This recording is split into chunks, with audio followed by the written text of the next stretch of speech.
Okay, it's 5 p.m.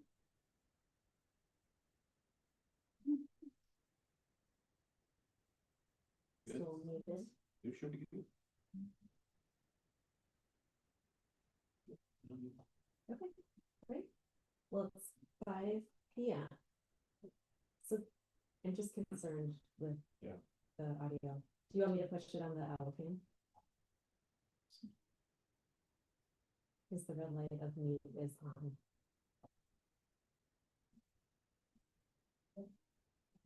I can hear you. Okay, great. We'll go ahead and begin.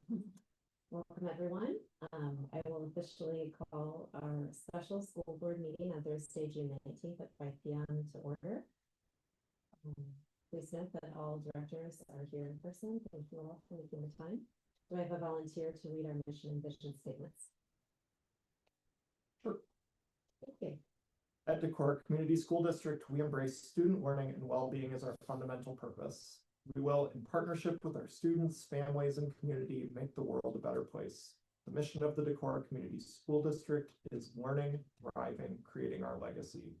The vision of the Decorah Community School District is Decorah Community School District to be a collaborative, innovative, learning-centered organization, empowering students to embrace their personal strengths, create their future. Okay, the first item on the agenda today is approval of personnel. So we have a short personnel listing. And in there, and it got cut off. I put a note about for one employee, they're currently working as a paraeducator, and the plan would be that they would work as a paraeducator at Westside for 4 hours, and then stay all 7 hours, but the last 3 would be custodial. This would only be during the school year. And what that would, in addition, besides helping her out, it then frees up the West Side custodian who cleans for about 3 hours and then goes over to John Klein. They'll just go to John Klein full time. And so Peggy's not sure what we're gonna do with 2 people cleaning, because she's cleaned John Klein by herself for a number of years. But this will be good to get things going, and obviously we're anticipating needing at least 2 people when the new school is built. So that we got to work on making sure that people can read that, but that's what that That's like a good creative solution. yeah.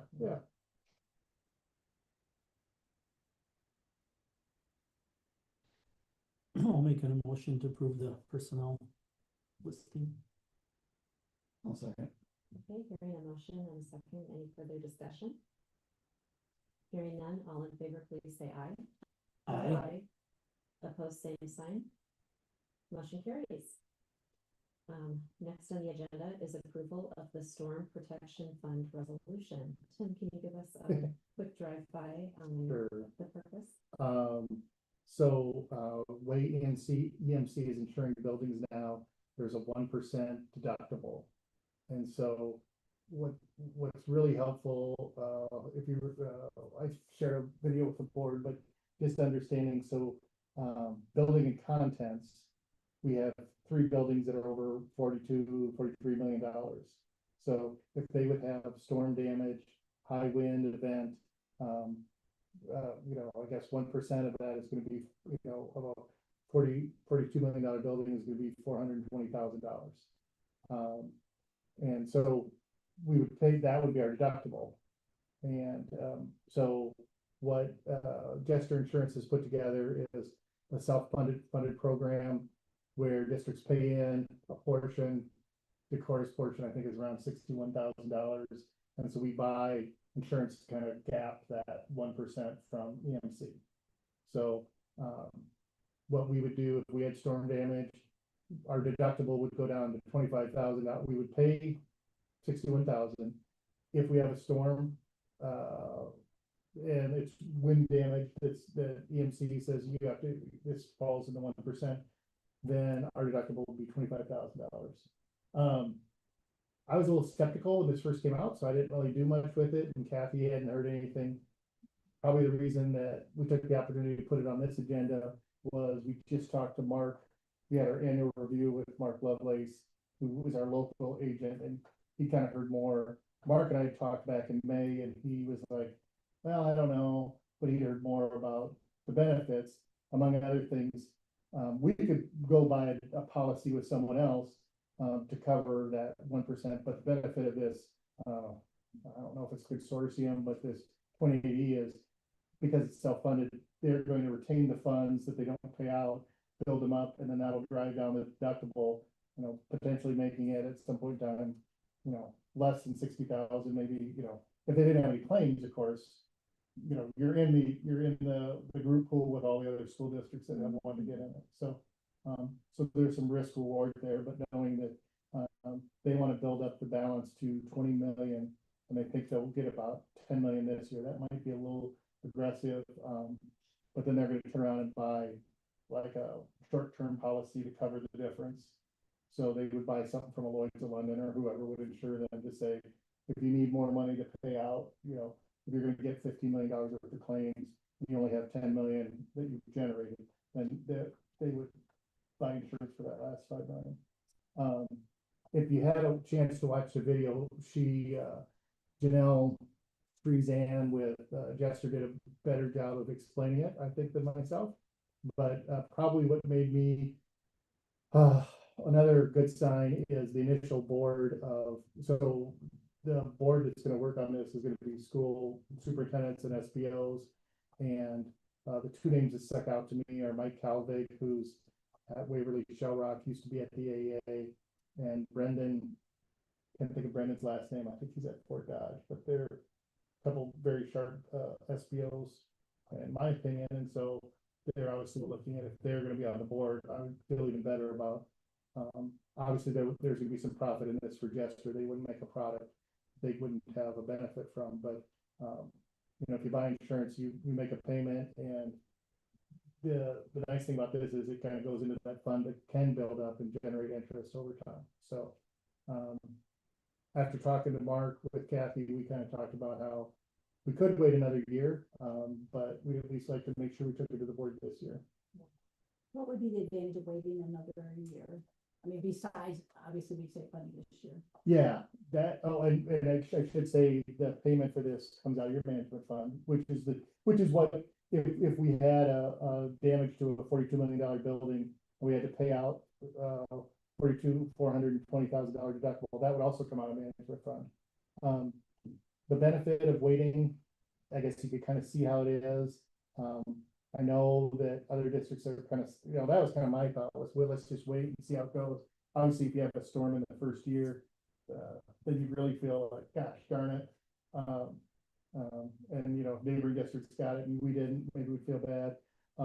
They did say that one thing I heard Janelle say was, if you wait a year, they're going to bring you in at the same like you're gonna have to pay.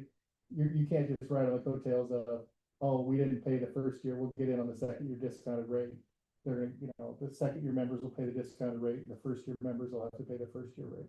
Do we know what other school districts? Are they all local? I heard some of them. I just West Des Moines, Boone, Oh, perfect. Waverly, and Fort Dodge. I mean, it's great that they're spread out. You hate to have it be all in one line and. One tornado. Yeah. Yeah. well, and to be honest with you, the other thing I thought of, I didn't summer a lot in Decorah, but there it seems like there's more ice storms down by Iowa City and maybe more tornadoes by Cedar Rapids. So then I Googled and I was reminded we had a tornado last year in Winnebago County. So It is interesting. It does seem like the patterns have changed and there are more storms that go just south of us. Even this week, they went just south of us. And that's perception. But what we can say, we don't have firm data on like 1 year events. But we had an extreme derecho go through the whole state of Iowa, and I've heard derecho risk in We're weather right in the middle reports. of it. And we do know that wind speed has increased over a span of years. Weather seems to get more and more extreme.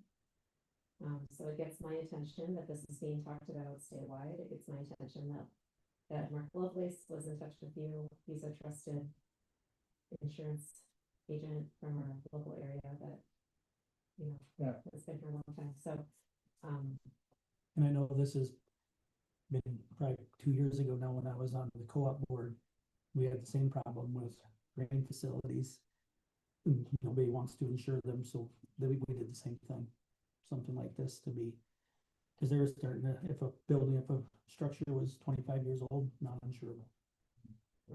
So I think this is gonna become pretty common.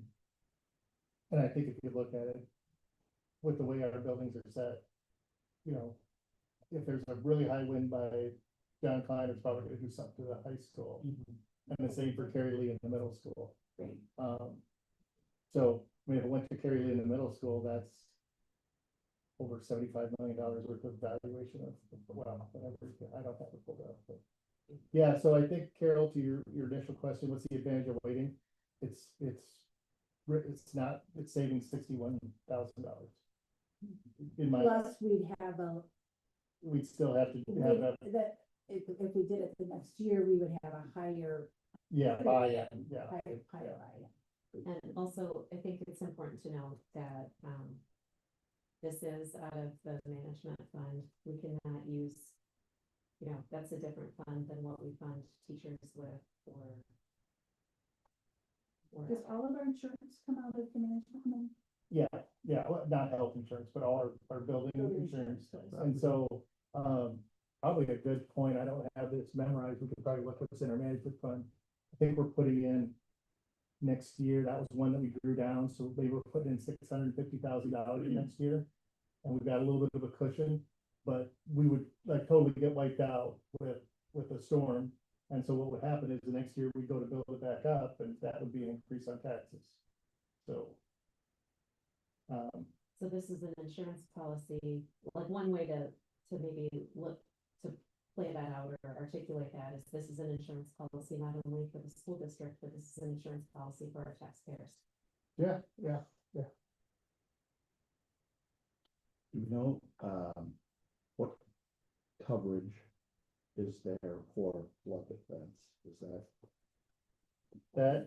That I have, I don't want to misspeak, so I have to get that to you, because we just went over it with my.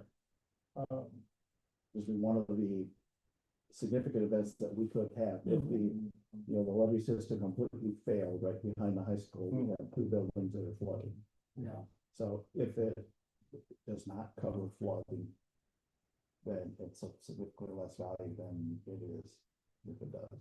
Yeah, the storm protection is high winds and, this doesn't cover flood. It does not at all. No. That I know. We have separate flood insurance. Yeah, that's what I'm gonna check on, cause that's hard to get down nowadays as well.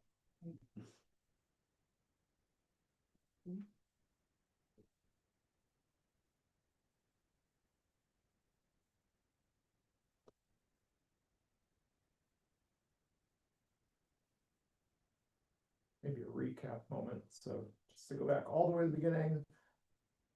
To recap, this would cover which kind of storm events? Okay, storm protection, it's gonna, like storms, high wind events, and so like a derecho or tornado stuff, maybe you're gonna see in roof. You've got a price for your building and then a price for the contents, and then that's that little chart you guys have drawn up there. And you can see, I did notice maybe 3 of our buildings are valued over $42 million. One of them was valued at what, about 7 million? That will change. Yeah, that will change. So, but yeah, if a building got wiped out and you had to get all new stuff, you're not just replacing the building, you're replacing the contents. And is that, we did it with, probably what helped with Mark was he said, okay, think about, you might be paying out $1.5 million and offset that with what you pay for your premium and your deductible. And he said, if you go 17 years without a storm, then you bought insurance you shouldn't have bought. But if you have one storm, then maybe it'll be like, oh, I'm glad we had it. Plus, it wouldn't all be hitting at one time. I guess would be the other benefit. So, but yes, so you're buying insurance to cover the 1% that EMC is no longer covering. And EMC does like 99.9% of the schools in Iowa. So this is not something that well, let's go get a different insurance company. That's EMC is who it is. Just to clarify, hail is covered too, right? Yeah, I think it's wind and hail now that you say that. Okay. Are we sure it's hail? You can control it.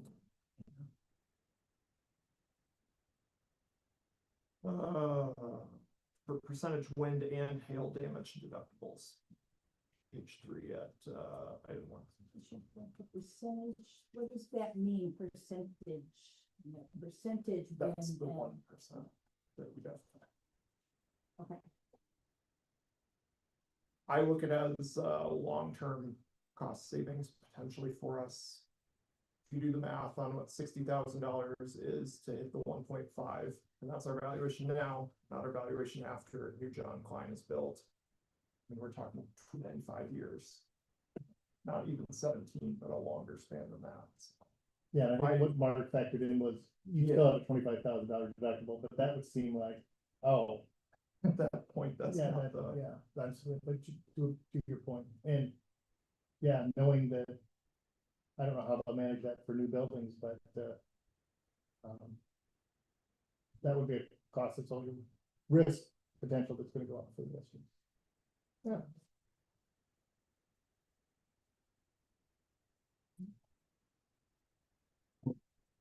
I'll make a motion to authorize our participation in the storm protection fund.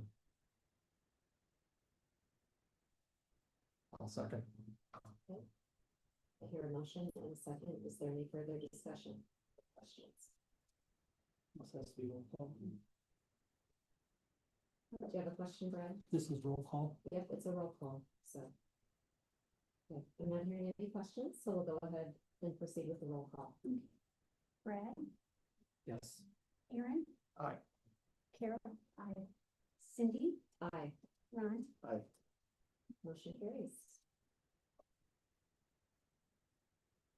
Okay, and the last item on our agenda is the closed session discussion to evaluate the professional competency of an individual. And I will also ask for a roll call, or I'm sorry, I need a volunteer to lead an official motion. I move that we Yeah. hold a closed session. Oh, you got it? Yep, go for it, Brad. I move that we hold a closed session as provided in section 21.5 of the open meetings law to evaluate the professional competency of an individual whose performance is being considered to prevent needless and irreparable injury to that individual's reputation, as that individual has requested a closed session.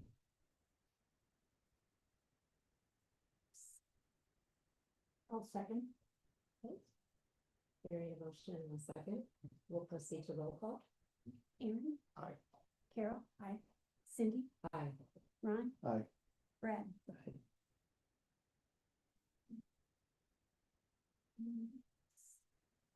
5:18.